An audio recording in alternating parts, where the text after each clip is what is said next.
우리 하나님 말씀 보도록 하겠습니다. 요한복음 21장.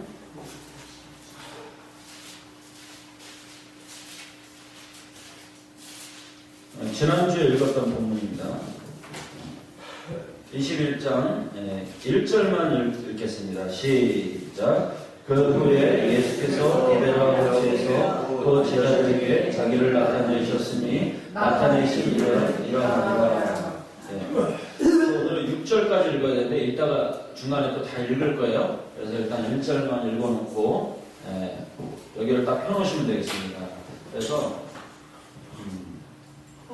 오늘의 말씀의 제목은 갈릴리에 세우는 교회입니다. 갈릴리에 세우는 교회. 오늘의 중심 주제가 갈릴리입니다. 갈릴리. 오늘도 이렇게 그 성경을 여러 군데 좀 찾을 텐데요. 성경을 이렇게 펴두시고 무슨 이야기인가 한번 잘 들어보시기 바랍니다. 지난주에는 우리가 부활절을 맞아서 이제 부활주일을 지켰어요. 그래서 이제 예수님께서 이렇게 부활하신 게 우리에게 참 기쁘고 복된 일이지 않습니까? 가장 제가 기쁜 날이라고 했어요. 1년 동안. 그래서 그 와중에 이제 예수님께서 부활하셨으면, 부활하신 대로 그대로 이렇게 승천하시면 참 이렇게 깔끔하고 훈훈하고 좋았을 텐데, 40일을 이제 더 계시다 가시잖아요. 그런데 그 40일 동안 계시면서 이렇게 제자들 앞에 나타나십니다. 지난주에 말씀드렸듯이. 그래서 제가 지난주에 이렇게 못된 제자들 있잖아요. 두들겨 패도 시원치 않을 밤에 예수님께서 이제 일일이 찾아다니십니다. 일일이 찾아다니시면서 이제 신방을 다니시는데 예수님께서 그냥 신방을 다니신 게 아니라 이 제자들 앞에 나타날 때마다 무엇을 주신다 그랬죠? 선물. 오, 역시 4대 독자가 제자들을 이렇게 찾아다니, 지난주에 2번의 나타나심이 있었잖아요. 선물을 주시는데, 그래서 지난주에 제목에 부활 후에 선물을 드렸어요. 그렇죠? 근데 첫 번째 선물이 뭐였죠? 기억이 나십니까? 정답. 네, 그렇죠. 저래서 메모를 열심히 하시는구나. 메모를 하셔야 되니. 평강을 주시고, 그 다음에 우리 십자가의 사건이 이제 부활하신 게 재창조의 사건이라고 했잖아요. 천지창조 후에 2번째 창조라고 그랬잖아요. 그렇죠? 그 다음에 주신 게 뭐라고 했죠? 성령. 그렇죠. 말씀은 2번째고 성령. 성령을 주셨다고 그랬습니다. 성령을 우리에게 너희가 항상 성령이 있으라고. 이제 2번째 선물은 이제 다른 제자들한테 나타나셨을 때요. 그 엠마오로 가는 2 제자한테 나타나서 이거는 무슨 선물을 주셨다고요? 말씀을 주셨다고 했어요. 그렇죠? 그래서 그 2 제자와 엠마오로 가는 2 제자에게 그리고 우리들에게도 말씀을 선물로 주셨는데 그 식탁 교제를 하면서 이제 말씀을 듣던 중에 그 제자들이 예수님이 이제 모세와 그런 구약의 말씀을 풀어주시니까 뭐라고 그랬죠? 예수님의 말씀을 들을 때 우리의 가슴이 뜨겁지 아니하더냐 그렇게 이제 고백을 하는 장면이 있었다고 했잖아요. 그래서 제가 뭐라고 했습니까? 우리도 매 예배 때마다 제가 좀 이렇게 띨띨해 보이고 좀 그러더라도 이런 사람이 말씀을 전해도 여러분 어떻게 해야 된다고요? 말씀을 들을 때 가슴이 뜨거워야 된다고 했어요. 가슴이. 하나님 말씀을 들을 때마다 가슴이 뜨거워야 된다고 했어요. 그래서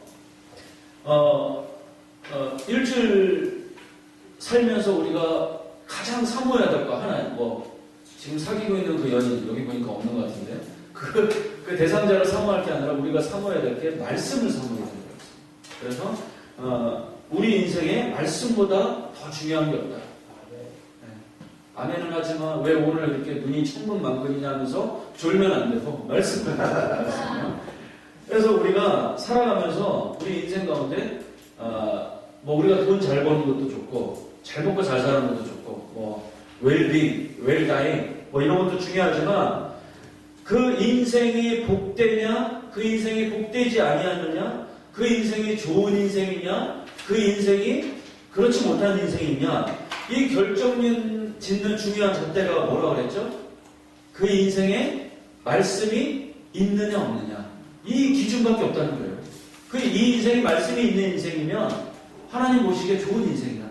말씀이 없고 아무리 우리가 보기에 BMW를 타고 다니고 아무리 잘 사는 것 같아도 그 인생에 말씀이 없으면 꽝이라는 거예요. 우리는 이걸 절대 잊으면 안 됩니다. 어차피 인생은 이 싸움이에요. 말씀이 있느냐 없느냐. 자, 오늘은 그래서 이제 지난주 요약을 다 해드렸어요. 세 번째인데 오늘은 부활 후에 예수님이 세 번째 나타나시는데 선물이 아니고 오늘은 약속입니다. 약속. 예, 명령이기도 합니다. 오늘 본문 요한복음 21장 펴놓으라고 하셨죠? 자, 제가 읽겠습니다. 2절 한번 볼게요. 시몬 베드로와 디두모라 하는 도마와 갈릴리 가나 사람 나다나엘과 세베대의 아들들과 또 다른 제자들이 함께 있더니 3절 시몬 베드로가 나는 물고기 잡으러 가노라 하니 그들이 우리도 함께 가겠다 하고 나가서 배에 올랐으나 그날 밤에 아무것도 잡지 못하였더니 여러분 읽기 잘하시는 장면이에요. 네. 방금 읽었는데 이제 세 번째로 나타나는데 이번에는 그 앞에 제자들보다 제자들의 수가 많아요.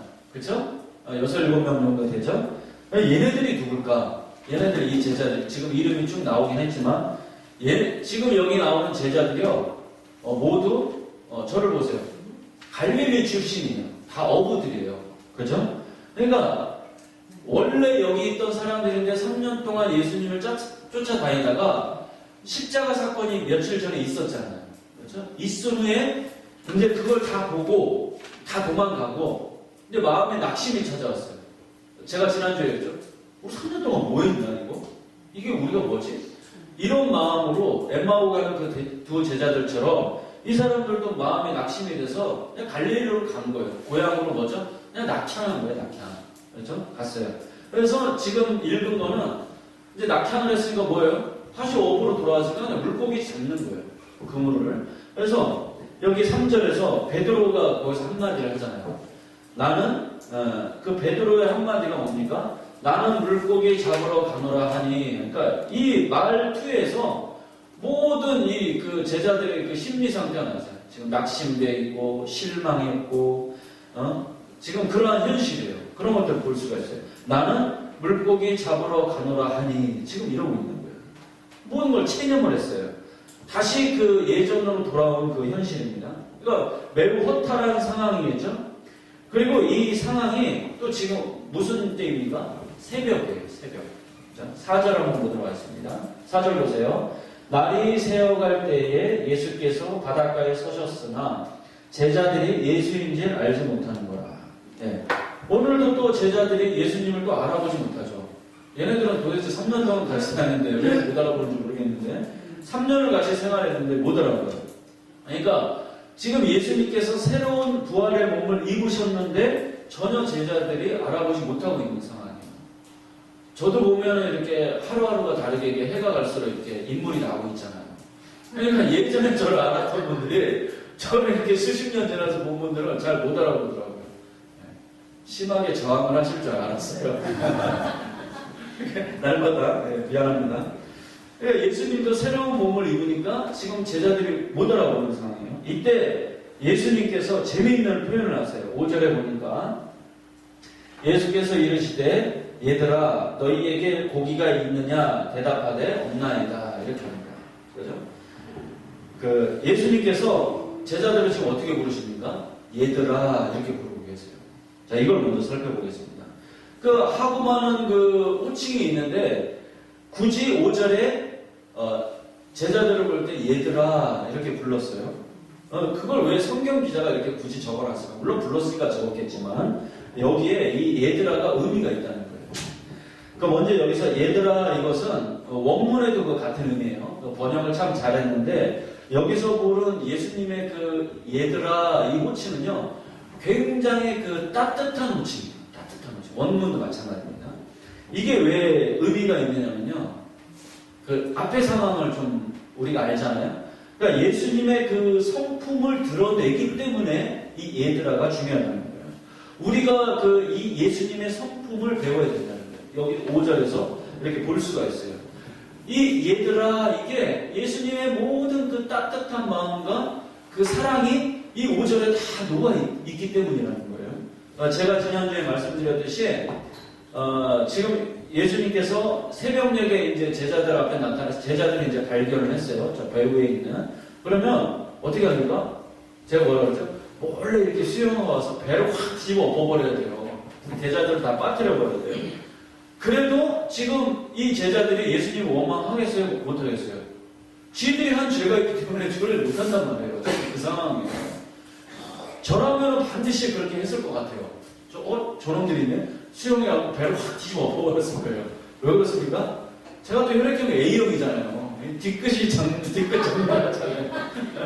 그런 A형이어서 그런데 예수님 버리고 다 도망간 이 나쁜 놈들한테 그런 놈들인데 예수님께서 지금 찾아와서 부른 호칭이 뭐라고요? 얘들아 이렇게 먼저 부른다는 거예요. 이 얘들아는요 가장 따뜻하고 예수님이 사랑을 이렇게 담아서 부른 호칭이라는 거예요. 지금 제자들이 아까 어떤 상태라고 했어요? 나는 고기 잡으러 간다. 이 낙담하고 모든 거 실망하고 지금 체념하고 지금 이게 뭐냐면요 이 제자들이 무기력증에 빠져있는 상태. 고향에 왔으니까 뭐 밥은 벌어먹고 살아야 되니까 고기 다시 잡아야 되죠. 그런데 아마 이랬을 수도 있어요. 성경에는 없지만 이 제자들이 3년 동안 제자 훈련을 받은 게 있기 때문에 모든 게 다 물거품이 되어버렸잖아요. 그럼 우리 같으면 어떻게 됐습니까? 우울증이 굉장히 이렇게 심하게 올 수도 있는 상황이라는 거예요. 제자들이 지금 그러한 상황인데 그 제자들이 도망가고 예수님 배신하고 간 거 생각한 거를 하면은 감정이 먼저 드러나야 되는데 예수님이 그렇지 않고 어떻게 해요? 지금 제자들에게 사랑을 실천했다는 그 이야기예요. 사랑을. 그래서 예수님께서 얘들아 하는 이러한 인격을 우리가 따뜻한 품성을 우리가 배워야 된다는 것입니다. 우리 애들을 패주기보다 어떻게 해요? 안아줘야 된다는 거예요.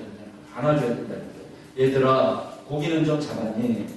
그러니까 이게 우리가 보면은 마치 아침에 우리 애들 이렇게 자고 있잖아요. 우리 집도 마찬가지지만 곤히 자는 애들은 이제 하루를 우리가 깨우잖아요. 부모님들이 밥 해놓고 깨우면서 따뜻한 음성으로 얘들아 일어나야지 학교 가야지. 뭐 물론 이런 엄마들은 없지만 이렇게 아침을 깨우잖아요. 주잖아. 근데 엄마를 쳐다보면 신뢰가 되는 거야. 모든 집에 보통 엄마들이 아이들을 어떻게 깨웁니까? 야. 그렇죠. 야! 일어나! 이 새끼 그냥 지금 몇 시인 줄 알아? 이렇게 깨우잖아요. 그러니까 입을 막 확 젖히고 아침마다 집집마다 전쟁일 거 아닙니까? 그러니까 그러지 말라는 거예요. 이 5절에서 예수님의 품성을 이렇게 봐서 이 왼수 같은 놈아 와서 확 그냥 배 뒤집어버리고 막 뒤끝 장렬하고 그러면 안 된다는 거예요. 네, 교회에서도 그런데 어떻게 해요? 예수님처럼 따뜻함으로 다가가라는 겁니다.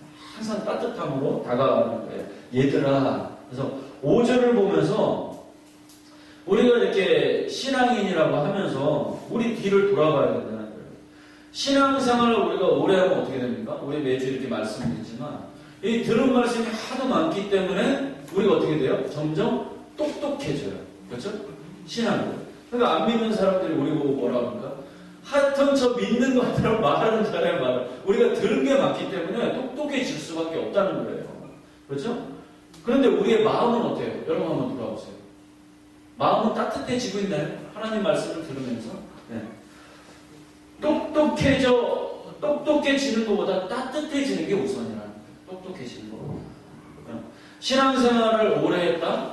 우리가 인격이 점점 성숙해진다. 그런 것들이 어떤 결과로 나타나야 된다는 거예요? 똑똑해지기보다는 따뜻해져야 된다는 거예요. 그게 인격이 성숙해진다는 거예요. 그죠? 그게 잘하고 있는 신앙생활이라는 것입니다. 왜 그렇습니까? 예수님이 지금 5절에서 보여주는 성품에서 그게 잘 녹아져 있다는 그 이야기예요. 얘들아, 고기는 좀 잡았니? 배 확 뒤집어 먹지 않고. 예. 그러면 예수님께서 그 허그만한 그 지역 중에서 이제 여기서부터 중요합니다. 왜 갈릴리에 오셨나? 그걸 우리가 이제 알아봐야 돼요. 그 이유를 알아보겠습니다. 마태복음 26장 한번 펴보세요. 자, 여기를 잘 나누시고, 송구 영신한테 주신 거 있죠? 네, 이거 놔두시고, 마태복음, 앞으로 넘어가세요. 26장. 왜 예수님께서 갈릴리에 오셨나? 그걸 한번 우리가 알아보도록 하겠습니다. 이제서부터는 약간 졸릴 수도 있어요. 마태복음 26장 31절. 마태복음 26장 31절. 자, 같이 읽겠습니다. 시작. 그때 예수께서 제자들에게 이르시되 오늘 밤에 너희가 다 나를 버리리라 기록된 바 내가 목자를 치르니 양의 떼가 흩어지리라 하였습니다. 32절. 그러나 내가 살아남에 너희보다 먼저 갈릴리로 가리라. 이 두 절을 이제 제가 풀어드릴게요. 이게 무슨 얘기냐면요. 예수님께서 돌아가시기 그 며칠 전에 하신 말씀이에요. 십자가 사건 며칠 전에 이 십자가 사건을 어찌어찌 될 것이야 이렇게 요약을 한마디로 해주신 그 장면이에요. 제자들을 모아놓고. 자, 31절에 보면 거기에 중간에 다 나를 버리리라 기록된 바 이렇게 되어 있죠. 왜 기록된 바라 그러냐면 이게 구약의 예언서를 인용해서 지금 제자들에게 얘기했기 때문에요. 자, 나를 버리리라 이렇게 했죠. 니네가 나한테 버릴 거야. 그 다음에 내가 목자를 치리니 이게 무슨 얘기일까요? 여기서 내가가 누구예요? 예수님 자신이에요. 내가 목자를 치리니 그러니까 내가 나 자신을 십자가에 내가 맡기겠다 그 이야기예요. 그죠? 예수님 자신은 십자가에 못 받고 그 다음에 뭐라고 되어 있습니까? 양의 떼가 흩어지리라. 이게 무슨 얘기입니까?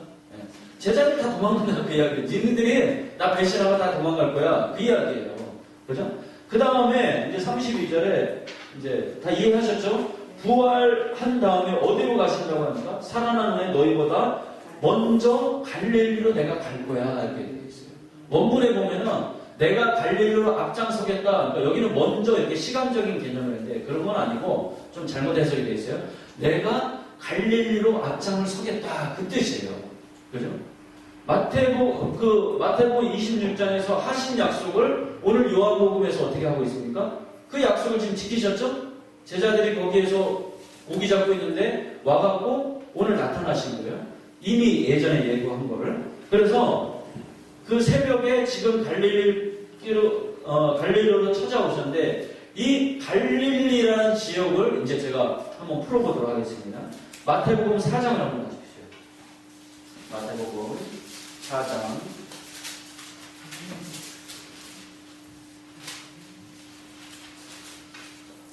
우리가 그 사람이 태어나는 거는 알 수가 있어도 10달 좀 알 수 있어도 죽는 거는 알 수가 없잖아요. 그래서 설교 준비를 미처 안 했는데 갑자기 하입사님 어머니께서 돌아가시는 바람에 이틀 거기 왔다 갔다 하느라고 설교 준비를 제대로 못했어요. 그래서 어제 제가 아주 어렵게 했을 거 아닙니까? 그러니까 여러분은 조심은 안 돼요. 조심은 안 된다 그 이야기를 여러분들. 자, 4장 15절. 어제 이거 하느라고 죽는 줄 알았어요. 4장 15절. 자, 제가 읽을게 한번 눈으로 잘 보세요. 스불론 땅과 납달리 땅과 요단강 저편 해변길과 이방의 갈릴리여 이렇게 되어 있죠. 자, 16절. 흑암에 앉은 백성이 큰 빛을 보았고 사망의 땅과 그늘에 앉은 자들에게 빛이었도다 하였느니라 이렇게 되어 있습니다. 이게 지금 뭐냐면요. 갈릴리를 소개하는 거예요. 마태복음 4장에서. 자, 15절에 이방의 갈릴리여 이렇게 되어 있는데 여러분 갈릴리가 이방 땅입니까? 갈릴리가 이방 땅이에요? 아니죠. 여기도 갈릴리가 이방 땅이 아닌데 왜 이방 땅이라고 했나? 갈릴리 안에는요. 예수님이 태어나신 곳이 어디입니까? 몰라요 그것도? 나사렛이에요. 갈릴리 안에 나사렛도 있어요. 예수님이 태어나신 곳도 있어요. 그러니까 분명 이 갈릴리는 지역적으로 이스라엘 땅 안에 포함이 돼요. 이방 땅이 아니에요. 그죠? 네, 우리가 알고 있지. 그런데 이방의 갈릴리라고 한 거는 그 이유가 뭐냐면 그 지역이 너네 그 이방 땅이야 그게 아니라 여기서 말하는 그 이스라엘 땅에 사는 그 모든 유대인들이 이 갈릴리를 취급을 할 때 어떻게 취급을 했냐면 그 갈릴리는 부정한 땅이라는 거예요. 저 갈릴리는 저주가 하는 땅이라는 거예요. 저기는 어두운 지역이라는 거예요. 우리가 저 땅은 가면 안 되고 피해서 돌아가야 될 그러한 땅이라는 거예요. 자, 16절에 더 자세히 설명을 하고 있죠. 거기에 뭐가 나옵니까? 흑암에 앉은 이렇게 되어 있습니다. 흑암에 앉은. 그렇죠? 어두운 땅이 나오죠. 그 다음에 또 뭐가 나올까? 사망의 땅과 이렇게 되어 있죠. 그 다음에 그늘에 앉은 이렇게. 그러니까 갈릴리를 묘사를 하는데 이런 다 부정적이고 어둡고 그 다음에 안 좋은 단어들을 다 써서 지금 갈릴리를 묘사하고 있다는 거예요. 그렇게 묘사를 해도 아무렇지도 않은 그 당시 상황이에요. 그러니까 어떠한 거냐면요.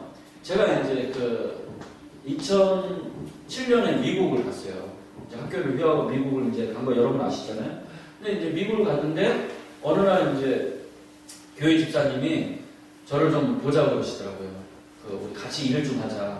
그래갖고 뭐냐고 했더니 닭 튀기는 거예요. 닭 튀기는 거예요. 그래서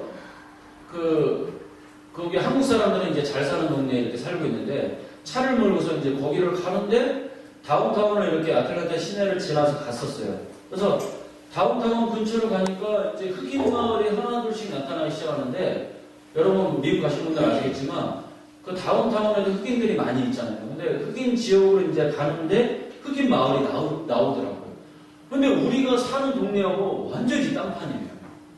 굉장히 이제 어둡고 집도 굉장히 허름하고 여기가 미국이 맞나 싶어. 그래서 이제 그 교회 집사님 닭 튀기는 데를 이제 갔어요. 차를 몰고 가는데 흑인 마을이 이제 나오는데 그 입구에 가니까 깜짝 놀란 게 뭐냐면 마약을 한 사람이 눈이 벌써 이제 풀려 있더라고요. 길에서 누워서 이제 마약을 하고 있는 거예요.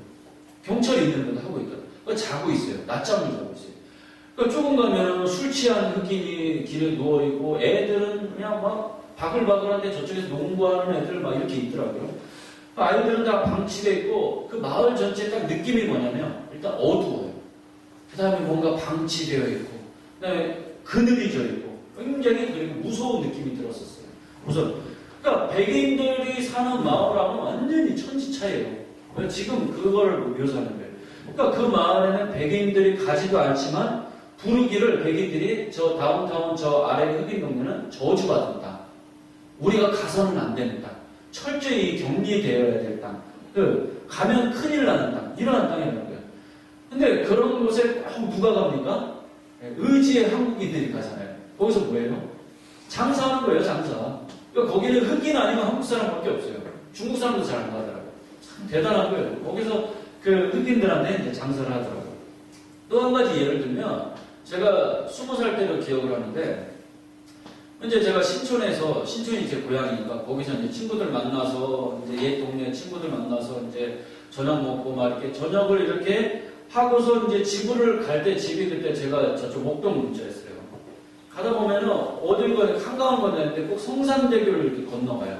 성산대교를 건너가다 보면 성산대교를 건너기 전부터 저기서부터 이제 버스를 타고 왔는데 냄새가 나기 시작하는데 그 쓰레기 더미 냄새가 나는 거예요.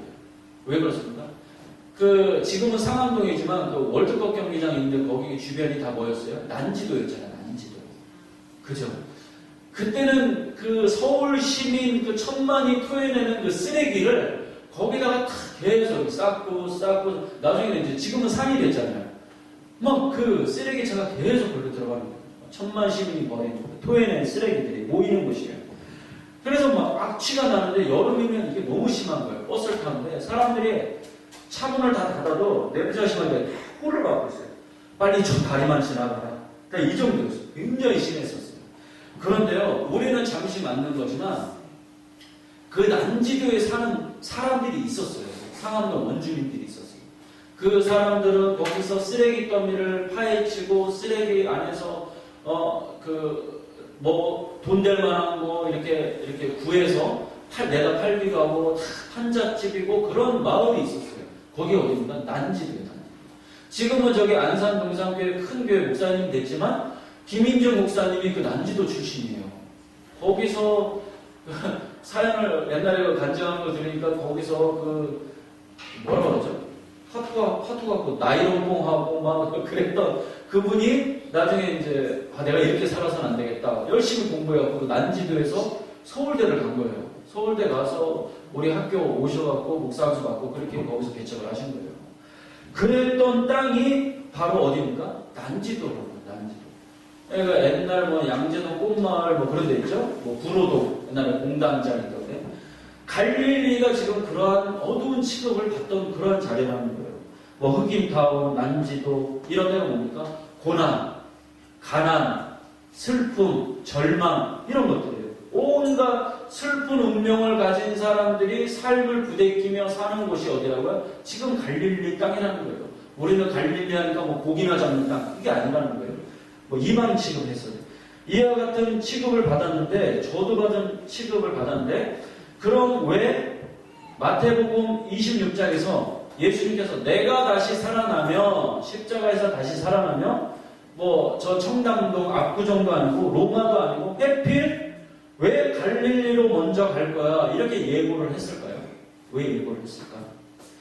내가 십자가를 지러 죽으러 가는, 며칠 있다 죽으러 가는 거는, 그 이유는 저 갈릴리의 땅에 있는 저 슬픔을 안고 삶을 부대끼며 사는 저 저주받은 인생들, 배척, 멸시 조롱받는 저 불쌍한 인생들 때문에 내가 십자가를 지러 가는 거야. 그 뜻이에요. 그 뜻이라니까. 그래서 내가 다시 살아나면 다시 갈릴리로 갈 거야. 그걸 제자들한테 얘기를 했다는 거예요. 자, 여러분 갈릴리에 대한 의문이 풀렸습니까? 갈릴리에 대한 배경을 알았죠? 그래서 이제 죽으시고 예수님께서 이제 부활하셨어요. 지난주에 부활하셨잖아요. 약속대로 이제 세 번째로 제자들 앞에 나타나시잖아요. 이제 어디로 가셨다고? 갈릴리로 가셨잖아요. 갈릴리로 가시고 이제 갈릴리에 있는 제자들을 찾아오신 이유를 우리가 이제 그거를 결론적으로 알아야 됩니다. 지금 제자들은 그 며칠 전에 이제 십자가 사건이 이제 벌어졌잖아요. 그래서 이제 며칠 동안 막 우왕좌왕했었어요. 벌어진 일 때문에. 그래서 고향으로 돌아오긴 했는데 우리 앞으로 어떻게 해야 되냐? 앞으로 어떻게 해야 되냐? 그래서 이제 얘네들 우왕좌왕하고 자기네들이 어떻게 해야 될지, 그리고 십자가 사건을 지금 깨닫지 못하고 인지하지 못하고 있는 상황이에요. 우리는 지금 나중 일이어서 참 걔네들이 바보 같아 보이겠지만 이 사람들이, 이 제자들은 너무 큰 일을 당한 거예요. 지금 패닉 상태예요. 그래서 낙담하고 낙심한 그 마음 상태로 베드로의 한마디가 뭐라고요? 나는 고기 잡으러 가노라 하니, 이거예요. 지금 제자들 마음 상태가 이런 거예요. 그냥 어떻게, 무슨 얘기냐면 그냥 예전의 삶으로 돌아갈 지금 생각밖에 못한다는 그 상황이라는 거예요. 지금 제자들이. 그래서 그러한 제자들 앞에 나타나셔서 이제 예수님께서 재미있는 요구를 하십니다. 자, 다시 요한복음 21장. 요한복음 21장. 예수님께서 그 갈릴리의 제자들한테 나타나서 이번에는 제가 읽어볼게요. 이르시되 그물을 배 오른편에 던지라, 그래야하면 잡으리라 하시니 이에 던졌더니 물고기가 많아 그물을 들 수 없더라. 얼마큼 잡았어요? 많이 잡았어요. 자, 11절을 한번 제가 읽어볼게요. 11절, 오늘 본문은 아니지만, 시몬 베드로가 올라가서 그물을 육지에 끌어올리니 가득히 찬 물고기가 153마리라. 이같이 많으나 그물이 찢어지지 않는다. 이렇게 되죠. 여러분 이것도 잘 아시죠? 153마리를 잡았는데 그물이 찢어지는 걱정을 하고 있어요. 지금 여기서도 베드로가 또 앞장서서 올렸는데, 여러분 고기 좀 잡아보셨어요? 저는 안 잡아봤는데. 고기 좀 이렇게 고향땅에서 잡아보셨습니까? 네. 고기를 저수지가 있습니다. 저수지가 있어요? 네. 고기를 아마 잡아본 어부들이라면은 이 153마리 해봐야 한 요 정도 될까요? 그죠? 고기에 따라 틀리지만. 그죠? 그러니까 그리 많은 양이 아니라는 거예요. 우리는 계속 주일학교 때 이게 엄청난 많은 양이다 이렇게 들어서 153마리 많겠지 했는데, 어부들이 말하면 153마리 그렇게 많은 양이 아니에요. 그냥 평범하게 잡아도 몇백 마리씩 올라온대요. 그죠? 참치가 아닌 이상은. 아무리 고대 시대라고 해도 많은 양이 아닌데, 그래서 이 본문 153마리를 놓고 이제 후대에 내려오면서 이제 의견이 좀 분분했다고 합니다. 이거는 재밌는 이야기라서 한 건인데, 153이 왜 어떻게 유명하죠? 바로 여기 있네요. 네. 여기에 153이 써있잖아요. 모나미 볼펜에 이렇게 찍어서 이렇게 판매를 하지 않습니까? 네, 이래서 유명한데, 이제 예수님 돌아가시고 이제 몇백 년 지나서 이제 어거스티아라는 이제 우리가 잘 아는 그 성자 어거스틴 있잖아요. 이 사람도 학자이기도, 성경 학자이기도 해요. 이 어거스틴이 이제 주장하기를, 이제 어거스틴의 주장을 먼저 보면은 이 153이 이제 이 성경에서 153마리가 아니고, 이게 무슨 뜻이냐면은 이제 어거스틴이 주장을 하는 거예요. 이 유대인들이 가지고 있는 그 숫자의 개념 중에서 완전히 충족하는 숫자가 열입니다. 열. 그런데 완전한 수는 또 뭐라고 하죠? 주님을 나타내는 수가 뭐죠? 7이죠. 네, 7이에요. 그래서 어거스틴이 주장한 게 이 둘을 더하면 뭐가 됩니까? 17이 돼요. 그래서 이 17을 갖다가 1부터 17까지 1 더하기 2 더하기 3 더하기 4 더하기 이걸 계속 하다 보면 나중에 17일까지 더하면 몇이 나오느냐 아세요? 네, 193이 나오겠죠. 그래서 저희 의심이 가고 어제 이거 설교 여기까지 온 걸 쓰다가 계산기 꺼내고 1 더하기 2 더하기 3 더하기 했더니 진짜 153이 나오더라고요. 그래서 어거스틴이 이렇게 1부터 17까지 계속 더하면 153이 나와서 성경에 기록을 했는데 어거스틴의 주장이 뭐냐면 구원받을 그 숫자가 완전하게 또 충족할 만한 숫자가 153이기 때문에 그렇게 적어놨다. 이거를 어거스틴이 좀 어거지 같긴 하지만 이렇게 주장을 했다는 거예요. 그러면 이번에는 제롬이라는 학자가 있어요. 또 이 같은 시대 사람인데 제롬이라는 학자는 우리 교수님들은 이 의견을 따르는데 그 당시 그 유대인들이 갈릴리 앞바다에 저 바닷속에 사는 물고기가 몇 마리가 있을까? 어종이 몇 종류가 있을까? 그때 파악된 숫자 어종이 153종이래요.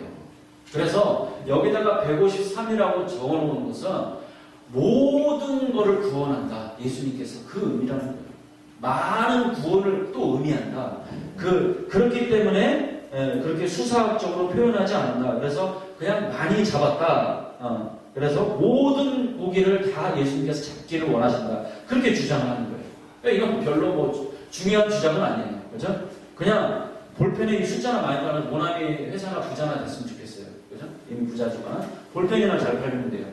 중요한 거는 왜 예수님께서 이 갈릴리 땅에 제자들을 다시 찾아오셨나? 이게 더 중요하다는 거예요. 고기를 많이 중요한 게 아니고 잡은 게 중요해요. 자, 요한복음 21장을 우리가 이제 전체적으로 다 봤어요. 오늘 본문을. 여러분, 이거를 볼 때마다 저도 옛날부터 그런 생각을 했는데 이거 어디서 많이 본 그림인 것 같지 않아요? 저는 옛날에 약간 헷갈리더라고요. 이게 그거 같고 저게 이거 같은 그 느낌이 있어요. 무슨 얘기냐? 요한복음 21장에 제자들을 갈릴리를 찾아오셨는데 이와 비슷한 장면이 있어요. 어떻습니까? 제자들을 처음 찾아왔을 때. 참 똑똑해요. 제자들을 처음 찾아왔을 때 장면하고 똑같아요. 이 장면이. 그게 3년 전이잖아요. 제자들을 3년 전에 처음 찾아왔을 때 그때도 새벽이었어요. 그때는 이제 고기 숫자는 없지만 제자들한테 그물을 던져라 이렇게 명령을 하시잖아요. 그래서 고기가 그때는 만선이 되었어요. 고기를 많이 잡았어요. 그죠?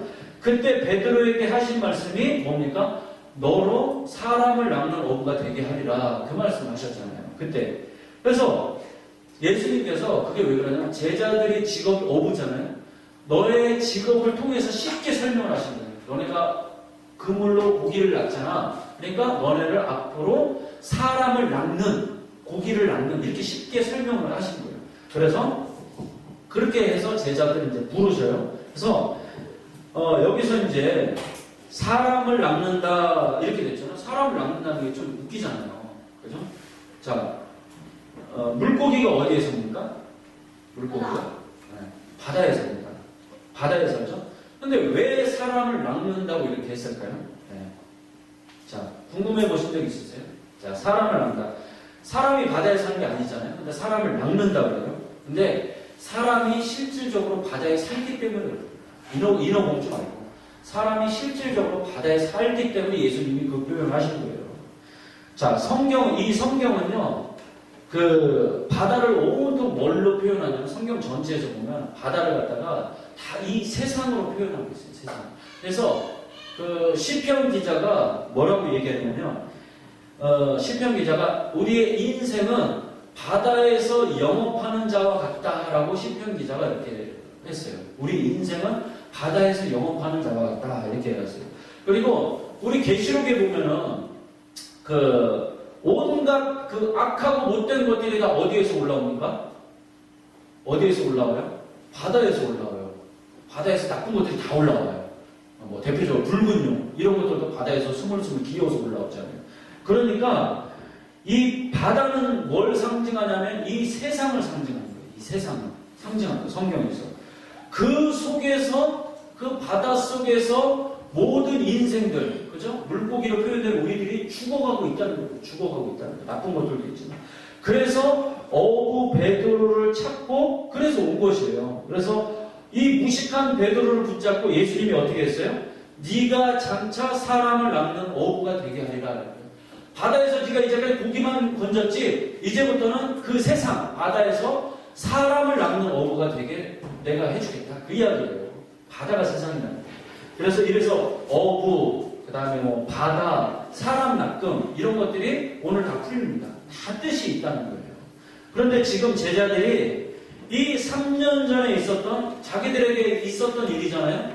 제자들에게 있었던 상황을 지금 어떻게 패닉 상태가 왔기 때문에 다 까먹어버렸어요.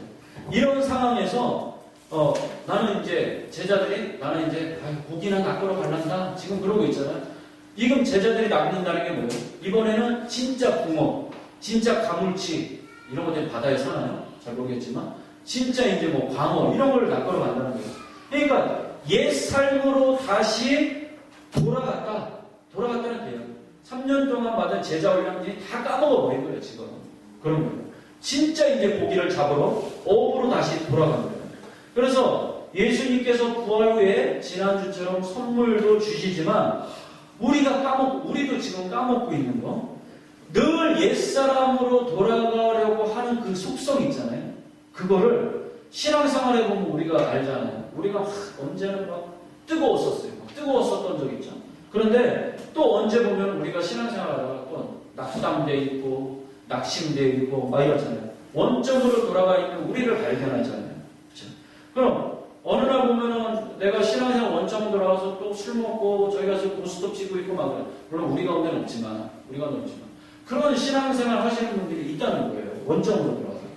그때마다 예수님께서 그 인생에 다시 찾아오셔서 3년 전에 주었던 그 은혜의 자리로 다시 초청을 한다는 거예요. 3년 전에 주었던 얘들아 너네 다시 사람 낚는 어부가 되어야지. 그걸 다시 상기시켜 주신다는 거예요. 얘들아 다시 힘을 내야지. 그런데 있잖아 다시 사람을 다시 낚아야 되는데 너희가 그 일을 까먹지 말고 제자 훈련 받은 거 까먹지 말고 다시 회복해 하는데 제자들과 우리 교회 공동체에 요구하시는 게 뭡니까? 갈릴리로 가라는 거예요. 갈릴리. 잘 이제 끼워 맞춰야 됩니다. 갈릴리로 가라는 거예요. 갈릴리에 가면은 뭐가 있습니까? 바다가 있다는 거예요. 바다가. 즉 세상이 있다는 거예요. 갈릴리로. 저 유대인들, 저 백인들은 저 흑인 마을이라고 해서 저 저주받은 갈릴리라고 해서 안 가지만 너네 교회 공동체는 갈릴리로 가야 된다는 거예요. 즉 바닷속 세상 속에 153종의 많은 죽어가는 인생들이 여기서 나가는 겁니까? 예수님 나 모르고 죽어가는데 너희가 그러한 나를 전해야 된다. 그게 교회 공동체에 그걸 요구하는 오늘 본문이라는 거예요. 그런데 공교롭게도 그 바다, 그 세상으로 가려는데 지역이 어디랍니까? 그 지역이 어디예요? 갈릴리라는 거예요. 갈릴리. 저주받은 곳. 아까 마태복음에 이방의 갈릴리. 그렇죠? 흑암, 그늘진 곳, 버려진 곳, 난지도, 흑인 지역. 근데 부활 후에 내가 성령, 말씀, 평안 이것도 너희 인생 가운데 선물로 주지만 한 가지 내가 부탁할 게 있어. 너희들한테 명령할 게 있어. 다시 한번 3년 전 일을 너희들 한번 떠올려봐라. 이 소리예요. 그 상기시킬 때 내가 너희로 사람 낚는 어부가 되게 하리라. 이거를 다시 상기시켜주는 거예요. 얘들아 그래서 니네가 갈릴리로 갔으면 돼서 갈릴리로 그 이야기를 오늘 요한복음에서 하신다는 거예요. 왜 갈릴리인지 알겠죠? 네. 교회 지금은 세상 우리나라 교회가요 지금처럼 욕먹고 손가락질 당한 때가 우리 기독교 역사상 없어요. 근데 다 누구 잘못입니까? 우리 잘못이다. 우리 잘못. 예전에 교회들은 어땠습니까? 뭐 우리 전도사님 어땠어요? 예전에 갈릴리로 찾아갔었어요. 갈릴리로 갔어요. 그곳에 가서 우리가 학교 세우고 고아들 돌보고 약한 자들 이렇게 돌보고 그랬었어요. 부활 후에 주님이 우리에게 하신 부탁을 우리가 그때는 잘 수행을 했어요. 그래서 세상 사람들이 교회를 칭찬을 했어요. 교회를 높이고 그랬었어요. 우리가 사람들에게 복음도 잘 전했어요. 그런데 지금은 여러분 양심에 우리 손을 얹고 어떻습니까?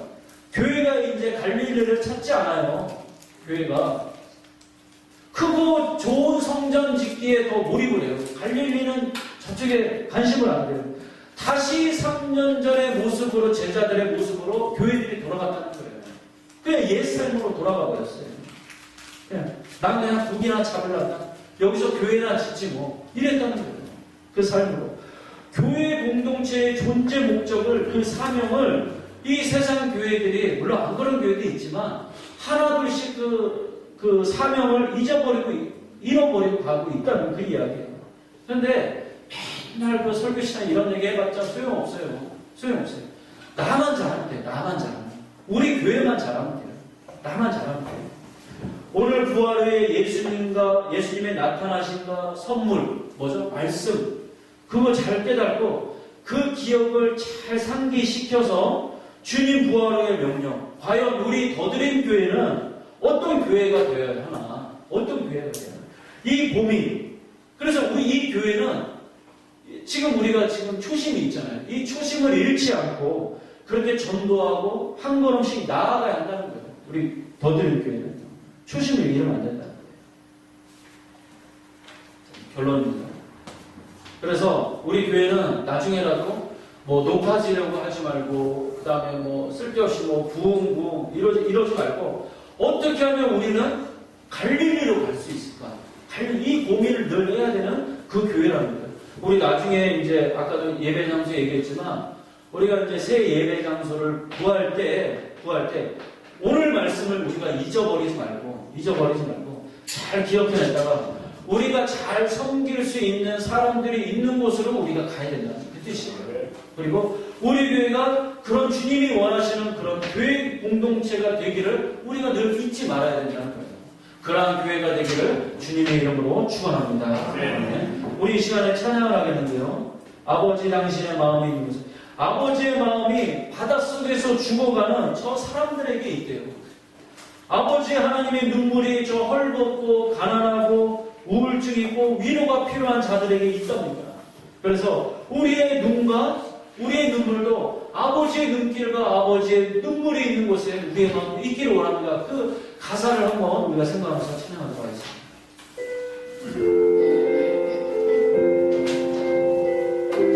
아버지 당신의 마음이 있는 곳에, 아버지 당신의 마음이 있는 곳에 나의 마음도 있기를 원해요. 나의 마음이 있기를 원해요.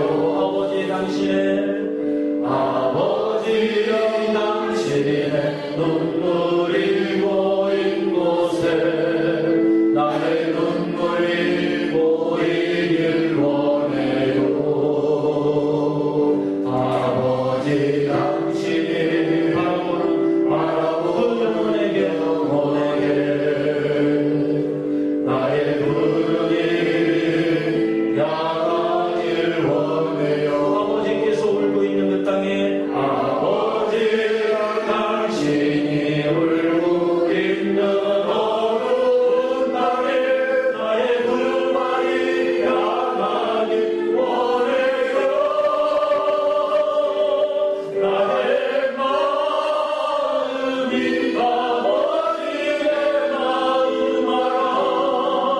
내 몸은 아버지의 뜻이 될 수 있기를 나의 몸이 아버지의 마음 알아. 내 몸은 당신의 삶 되기를 우리가 시작합니다. 아버지 당신의 마음이 있는 곳에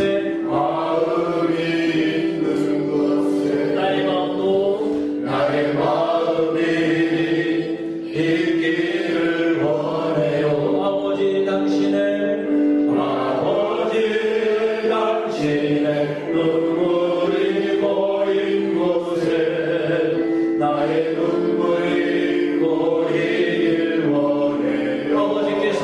사모는 그 영혼에게 아버지